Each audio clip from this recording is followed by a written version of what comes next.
Hello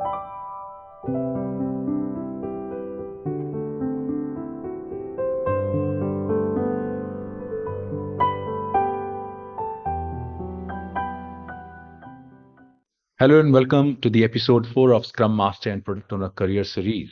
My name is Anand Pandey and I'm your host for this series. The series is intended to help aspiring and experienced Scrum Masters and Product Owners to prepare for the next career progression. And in each series, we share some great insights straight from the trenches on how to take your career to the next progression. You can register for the upcoming events or view the recording of the past events by going to the event tab on the targetagility.com. That's our website. Today we have got Alok Tripathi, who works as a senior technical program manager with Bharti Airtel Gurugram. Alok has got total experience of 14 years, of which he has been working as Scrum Master, Agile coach, and Agile consultant for the last 8+ years. He has worked in different domains like telecom, asset management, and big data. Alok has been interviewing Scrum Masters for quite some time, and he is willing to share some of his insights on what does he look from a Scrum Master candidate during his interview process. So thanks Alok for being here and taking your time out to share some great experiences. Yeah, Anand, thank you very much for introducing me to the forum, and thank you folks who are in webinar. So, I mean, I'm really happy that I am being offered a chance to share my experience and the challenges that I generally face when I, interview people. Plus, to the people who are aspiring to be Scrum Master or planning their future interviews, I'm hoping that this session could be of great help for all those people. Certainly it will be, Alok. Yeah. So Alok, I also generally interview Scrum Masters, and this one question that is I'm often asked by people is what are the key aspects that you look for when you're interviewing a Scrum Master position? Yeah, so I mean, Anand, see, first of all, we should understand that people generally have a notion that Scrum Master is a servant leader and it is a facilitator role. But industry hire you to get a job done. So I mean, obviously, I've been into this role since last 8 years, and by virtue of this experience, I interview people every now and then. And there are three aspects which I look for. One is the people aspect. Second is the process aspect. Third is the technology aspect. So because I mean it happens to be Scrum Master interview, so process aspect will naturally come into play when you will progress in the interview.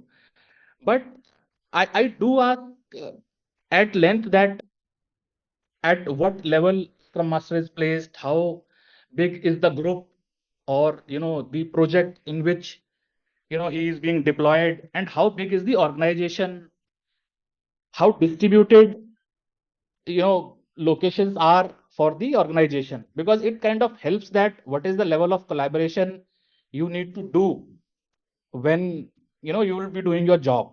So yeah, coming back to the question, direct answer is I look for three key aspects: people, process, technology.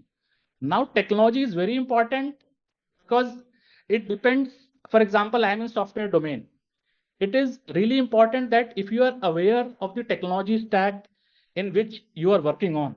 I mean, while by definition you can say that a Scrum Master will only own processes, but I've seen over past few years that it gives you a lot of edge if you have that technical acumen to drive the conversations, not to depend directly on your team to jump into a discussion.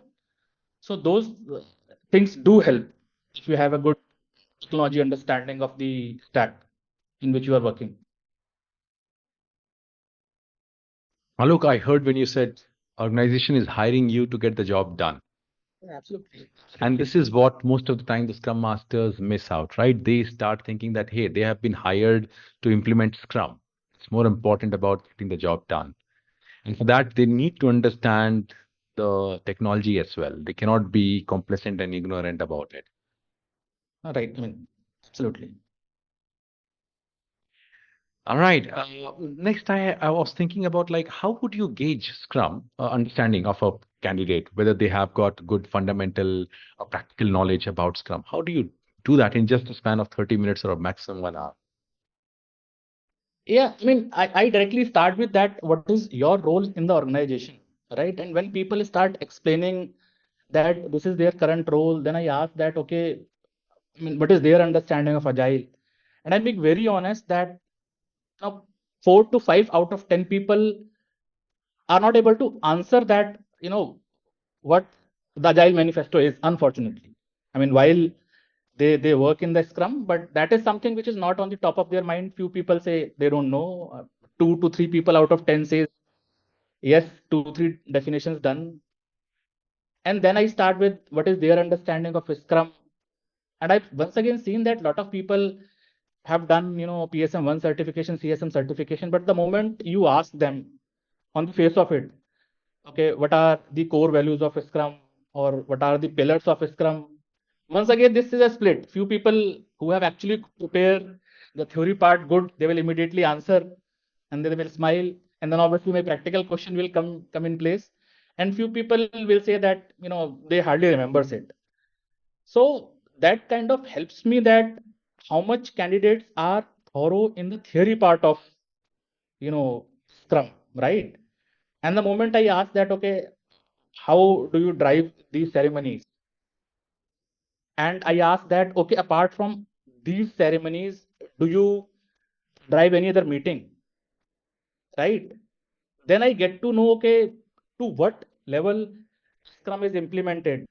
Then I mentioned, right? I asked that in which organization you are working on. So I get a sense that if you are into a typical client vendor kind of architecture, how those things operate. If you are actually working with third party consultants, then how those things operate. So by looking into all these aspects, I get a fair amount of idea that what is the candidate's knowledge of Scrum theoretically and practically. So I'll quote one example just on the face of it. So lot many times, people do say that, okay, we have a Scrum of Scrum or we have a fortnightly review. Then I quickly ask them, okay, what is your job? What do you present? So few of the candidates will say, okay, we show our Jira dashboard. Few of the candidates in we have a standard template, right? A PPT template, one pager, which we fill, right? All these are few people say that we have a common shared Excel sheet in a shared drive. So these are some very practical answers because it all depends in what kind of framework you are placed in. If your management is into the mindset of seeing a PPT in the fortnightly connect, then obviously it makes much more sense for a Scrum Master to pull in the reports from the beautiful dashboard, Jira dashboard that he has created, and he can use that to populate that one pager PPT and go into a fortnightly connect on the Scrum. So by getting into these nuances, I get to know, okay, this guy is doing some real job. He's not simply just for the sake of saying that he to write the JQLs or dashboard. He's simply, putting that thing on the table that, we follow Jira, because practically lot many organizations do not have this kind of very Jira friendly practices, right? So yeah, by looking into all these aspects, I mean, I get fair amount of idea that, in how much water the candidate is. Hmm. So, Alok, I heard that you take a pragmatic approach that they should have understanding on the philosophy of Scrum, and also they have the practical knowledge as well. Because without philosophy, understanding the philosophy, they might get lost into just the practices. So that is why in our trainings we emphasize equally on the philosophy, the theory behind Scrum, on every activity that we are doing. Uh, Right. Alok, you mentioned that people do certification, and but they don't have much understanding on the philosophy. So how much weightage do you give on the certification itself? I mean, exact percentage, obviously, I do not go for, but this is once again my experience that the people who are certified Scrum Masters have the better understanding of theory of Scrum framework. So that is where they are clear about the theoretical part, right? And then practical part, anyways, the more I discuss their day-to-day work, I get to know. Also, there is a same, I mean, some set of people who have been elevated to the role of a Scrum Master because of a practical situation. For example, a guy have been working as a team lead since last 2 years. Now, organization is going under agile transformation. Okay, you start acting as a Scrum Master. You start acting as a product owner. So that is where I see the biggest gap. And by the way, once these people are into that role, they probably realize after an year or 1.5 year that okay, now it is good to have certification. Because I actually see profile that somebody is applying for a Scrum Master role. He's saying that he's playing the role of a Scrum Master since last 2 years, and I see PSM one passed in last month. Then I quickly ask, boss, how? I mean, what was your path to become a Scrum Master, right? And then I get to know from their answers that okay, this guy is doing, this guy has learned on the job Scrum framework, right? So coming back to the question, weightage, I mean, not any figure as such in my mind that okay, I give 50% weightage or I give 20% weightage. But I've observed that people who are certified Scrum Masters know the philosophy 1 degree better than the people who are non-certified Scrum Masters or who has done the certification late in the cycle because of whatever reason. So I hear that, but understand what Scrum is from practice, and then we go for a certification. That is what a lot of people do, and I don't mind doing that, because the moment you realize that knowing the theory part or knowing what the definition says, right, is very important, because then only you are able to categorically say at times in the interview that, for example, I'll give a typical example, right? I have, when I interview candidates, people are very much finicky about the story points. The moment I ask them that how do you estimate standard answer, small, medium, large, Fibonacci series 358, and once I flip the question that, see, ultimately we all need to understand the basic fundamental of project management is that, Anand, given this money, this much of time, can you deliver it or not? These are the conversations that happen in the closed room with your C-suite people and delivery heads, right? Now, fair enough, we have, we follow Agile, we follow Scrum, we follow Kanban, we follow Scrum, and fair enough. But that VP level guy will not get into your story points. Hence, and the moment I ask this question, okay, if I give you a feature, or how do you plan it? They'll say small, medium, large. Then I get to say that my stakeholder is saying that can you deliver it to me by 31st of March? Then you cannot apply this, swag estimates, small, medium, large, or extra large. So a lot of people, fumble at this position only, that my product owner will decide or that my functional manager will decide. There are few people who categorically say that we estimate, our story point, our task in terms of man days. Simple, one story point is equal to 8 hours, and that's how we estimate. But it is still a relative estimation. We are estimating initially as we explore, that one story point becomes at times 2 days, and we give that explanation. We change on the fly in the Jira board, and that's how we work, right? But I know that, you know book says that you have to do the relative estimation. A lot of people use poker planning, a lot of people use Fibonacci series. So you getting it right, that so that I know what the book says, that know what we are doing, why we are doing. So I actually like these kind of candidates who appreciates the framework, but they also know the practicality of the game, and play within their boundaries. That's a good point, Alok. You mentioned playing within the boundary and understanding. Yes, we know what, according to Scrum and what the theory says, and it makes sense as well. But at the same time, we know what is the political landscape of the organization, and we blend according to that. So, yeah, that's a very great insight, because that is where, Alok, practice comes in, right? Whether you have been there, done that, whether you have seen the nuances of the organization, how it works behind the closed door, which people may not want to be very transparent about. See, That's how the business runs. see, that's why I started. People think that a Scrum Master is a servant leadership role. Yes, I agree. It is a facilitator role. Yes, I agree. But I can also say that you get into any organization, you keep working for 2 years. If your organization is a very agile friendly and agile passionate organization, probably you will be rewarded on these aspects, right? That what is the happiness score of the organization, or what is your 360.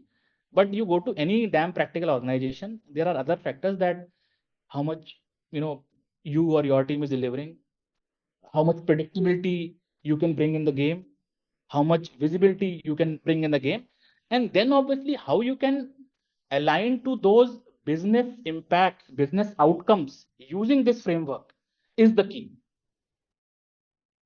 Mm. And people like that kind of language. I always say that, whenever when people ask me, or I ask people that what is one key metric that you are chasing, I always say that I bring predictability in the game. And I love hearing this if somebody says that, yes, I'll bring the transparency, I'll bring more alignment to the chaos, because we say that Scrum is meant for complex work, right?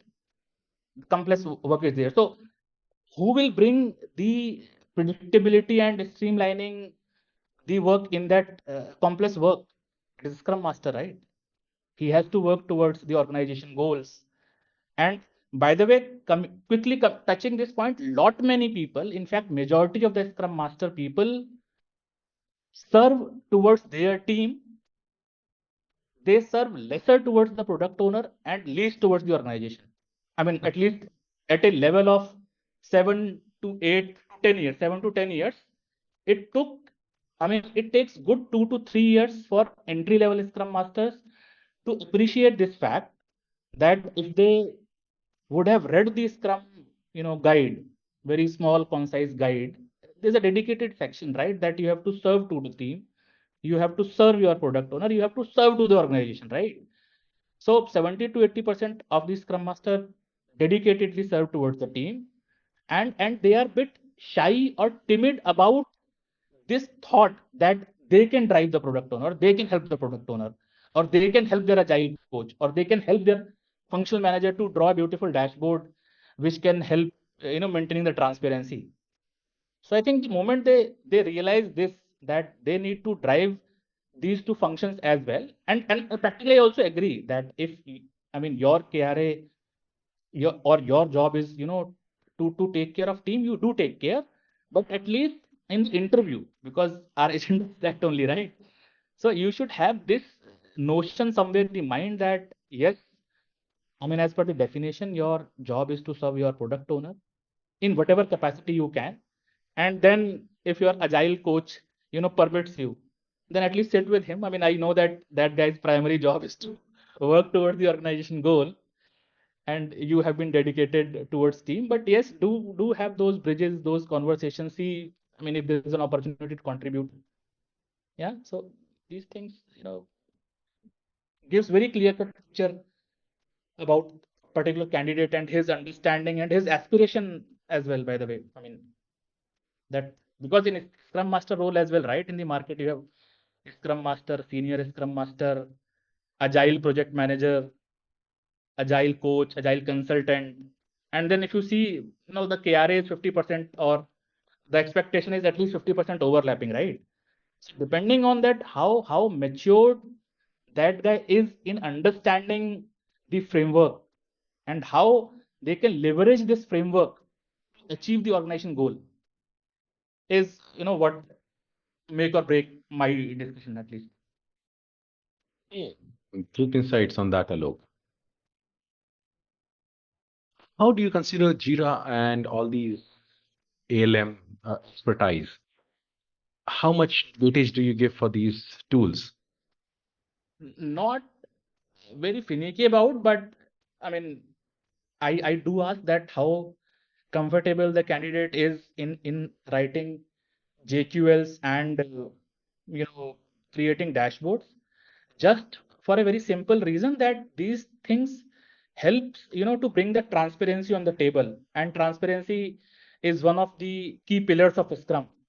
So I do not ask Jira or about the Open ALM to gauge their expertise into the tool, but obviously it is a good tool which can help you to create beautiful dashboards to derive, metrics. Because very common question which I ask candidates that, okay, what are all the metrics that you measure? Once again, 50% of the candidates stop on, velocity and Scrum burn down chart.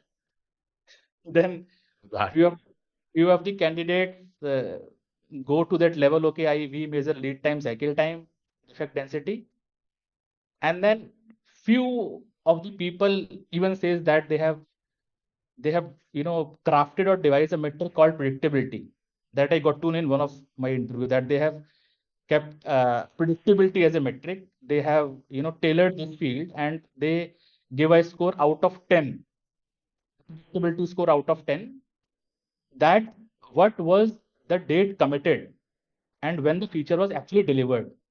And this kind of gives them at least one insight that how much predictable team is. By the way, team has all the liberty, whatever buffer they want to take into account, they take it. And nobody's, being penalized for those kind of metrics. But that guy gave me great insight, that because ultimately that's what matter, right? Stakeholder will ask you, okay, by when this feature will be delivered. If you are able to, give a visibility with plus minus delta of one sprint, I think that makes the difference. So coming back to the question, not very finicky about Jira or any OpenLM open application lifecycle management tool, but it really helps to bring the predictability, right? If you have a dashboard flashing that how many defects, who is working on which defects, which feature is in which state, what is blocked, then it helps you. Okay, this thing is blocked. Let me talk to this stakeholder, right? Currently, I manage programs, so there are dependencies across the projects, right? So I think, I mean, in the smaller capacity, ultimately Scrum Master also has to do that job. So these tools are beautiful way. I mean, if you have some other tool, if you think you can write on a paper pen, physical dashboard, you can hang in somewhere so that anybody can see passing by. I mean, game is sorted. So that's what my take is on Jira or any other tool, as a matter of fact. All right. Yeah, but most of the organizations, and especially in the interview, we hear a lot about Jira.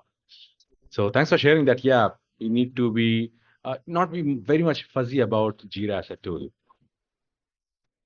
How much weightage do you give about general project management? Because at the end of the day, we see Scrum Masters being held accountable for the delivery part of the team.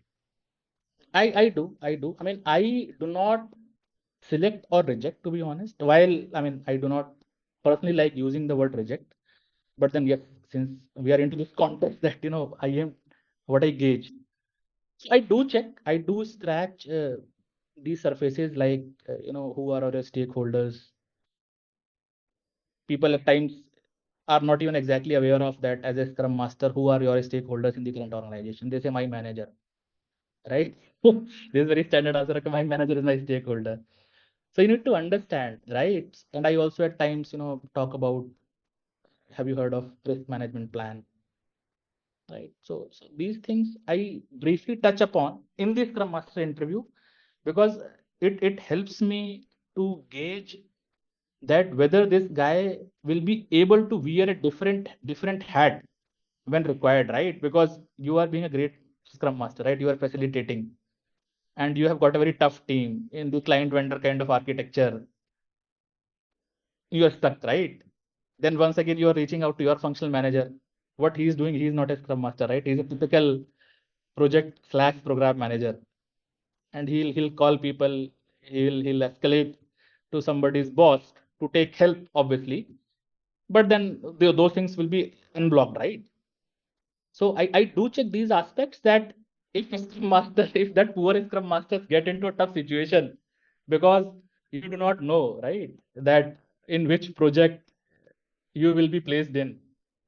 So then these things do help, that how strong headed he is, and will he be able to navigate if the ecosystem is not very Scrum friendly, right? So I do check, and maybe like 5 to 10% in terms of number, but I do check. But I mean, obviously, if somebody is not very much aware of that, okay, what is the definition of Rome in the context of risk mitigation, or how do you, calculate the weight to a risk, right? Probability multiplied by the effect it can have. I do not go into those nuances. But then, yes, if somebody says that, yes, there's a risk register, I go into that meeting, I highlight my risk. I am not directly managing, but yes, there's a functional manager. There is a senior project manager who calls that meeting fortnightly. And we say that, yes, there is a risk. We have estimated this particular feature, but we have estimated net to net. If somebody goes on unplanned leave, then boss, I don't have any contingency plan. It gives me that kind of flavor. Okay, fair enough. At this experience, maybe this much is good for this guy to know, because ultimately at this experience, as an Scrum Master, he will not be held accountable for the delivery. But yes, if he can obviously help his or her counterpart, then he'll be a great Scrum Master for sure. So I hear, Alok, that while they may not have be a very great expertise on project management, but at least have a fair idea, right? Like what is risk, what is issue, how do you discuss in your risk register? You should not just be limiting yourself into just coordination kind of an activity or limited only to Scrum. In fact, that's why Anand, I hate at times, because I have also experienced this from people, that in lot many organization people just think that Scrum Master is helping a project manager. He is only there to schedule meeting, take MOM, those kind of things. And that is where you also feel stuck, because if you have done this kind of job, you are not forward thinking, you are not appreciating that what the framework says, right? What is the gist of the framework, and versus what you are doing. I mean, that is where you feel stuck. If you are clear from day one that you need to appreciate the framework, plus you are in an organization where things needs to be delivered using the framework. Once again, I mean, you have to run these sprints, you will run your DSMs, you will have your sprint planning meetings, right?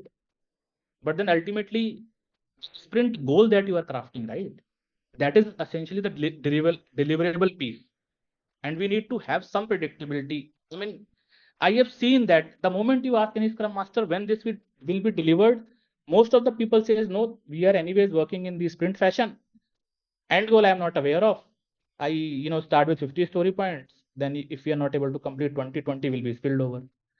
So like, unfortunately, organization do not have this much of liberty and luxury to be, in that open world. Yeah.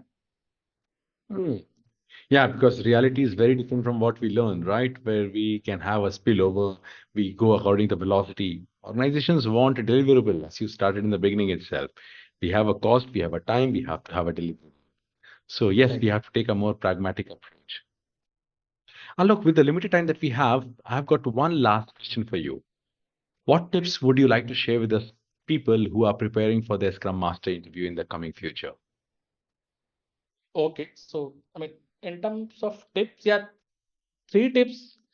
I mean, I can think of immediately that we should know that what Scrum framework says and what they are doing as per the Scrum framework. If they are not doing, why they are not doing. So they should be consciously aware of the things that they are doing and what the Scrum framework says. And given a chance, they should you know move forward in the direction to improve, to go as close to the definition possible.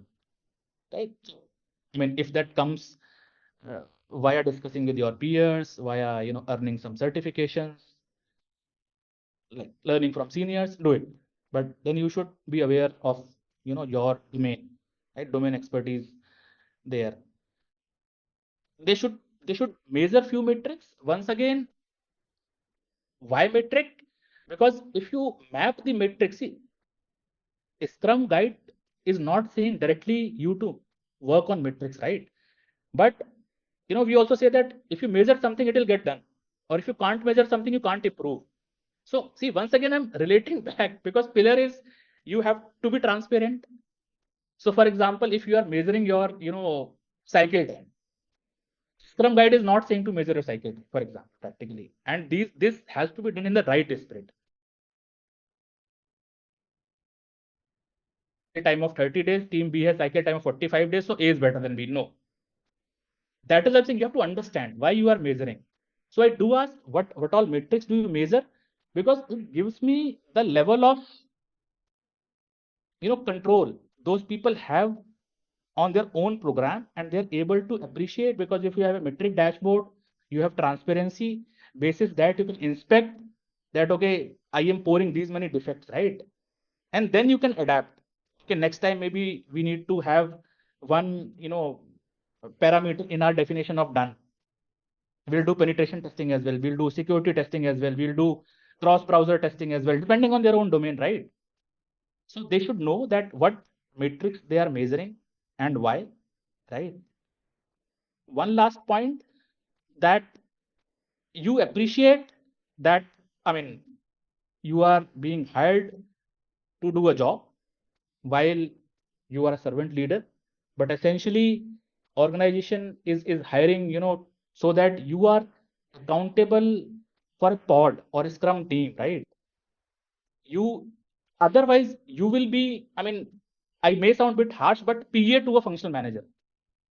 If you are experienced of 7 to 8 years, simply running the ceremonies of one team, because you have time, right, Anand? Because I do have people who are working with me, so I understand that how much time does it take to drive a DSM, or to run these sprint ceremonies. So if you are not utilizing your remaining time to help the product owner or to help the organization, then you'll not grow.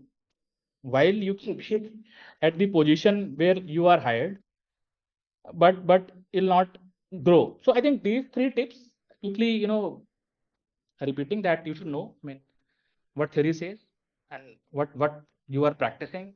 There should be few metrics which can ensure that how you are inspecting, how you're adapting, because people have this notion that agile, if we are implementing Scrum, that will not measure anything. These metrics are meant for traditional project management people, right? To penalize people.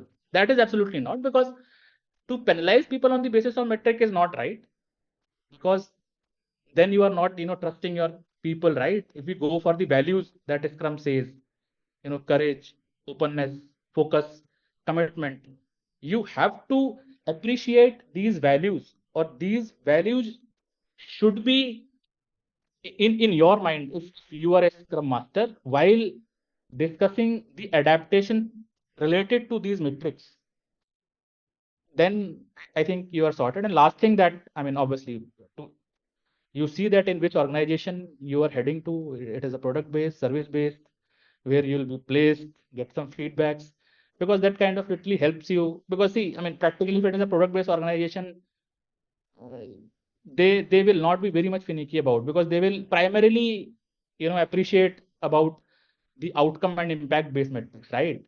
But obviously, if I have a fortnightly scrum of Scrum with my client, and client has given me a template that, okay, you will show me the velocity chart, you will show me how many story points you have delivered, and you will show me that why a particular feature it is not being delivered.